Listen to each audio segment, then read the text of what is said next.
Boxing update mga boss sa paparting na laban ni Albert Pagara.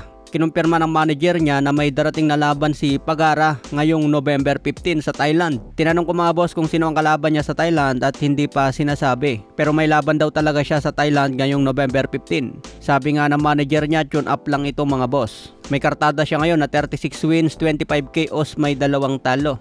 Huling laban ni Pagara mga boss, nanalo siya by knockout sa round 1 sa Thailand.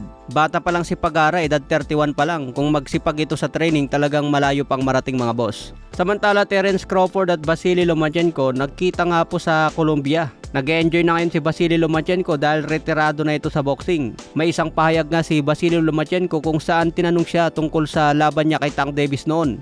Pero sabi nga ni Vasily Lomachenko, nagretiro na siya sa boxing. Kaya hindi na raw siya magsasalita pa tungkol sa mga laban. Maganda sana kung ang tinanong kay Vasily Lomachenko tungkol sa negosasyon niya kay pambansang kabao. Dahil binanggit ni Manny Pacquiao na posible ang kanilang exhibition match. Pero sabi nga ni Egis Klimas na manager ni Loma, wala naman daw pinag-uusapan tungkol sa posibleng laban kay Pacquiao. Itong si Loma kasi mga boss, may mensahe dati na kapag nagretiro na siya sa boxing, kahit exhibition match hindi na siya lalaban. Pero nakadepende kasi yan kung malaki ang offer.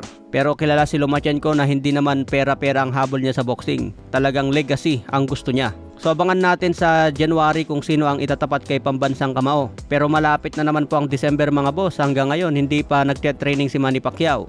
Kung lalaban sana siya sa January, dapat ngayong November pa lang nagte-training na para 3 buwan ulit ang kanyang training. So abangan natin ang mga karagdagang updates tungkol sa laban ni Manny Pacquiao. Sa iba pang balita, ayon sa Ring Magazine, Eddie Hearn has revealed that Anthony Joshua will fight before the end of 2025. May posibilidad daw na babalik si Anthony Joshua. Kasabayan din nito ang balita na posible raw ipalit si Anthony Joshua kay Tank Davis laban kay Jake Paul. Lalo na kung tuluyan nang hindi matuloy si Gervonta Davis kay Jake Paul. Kailangan talaga ng bagong kalaban para kay Jake Paul. So abangan natin yan sa Anthony Joshua mga boss. Mukhang makakatikim na ng matinding knockout itong si Jake Paul kung sakaling makalaban si Joshua. Pero paano kung may twist? Matatalo pala si Anthony Joshua. Nako, malaking kantyaw ito sa former champion.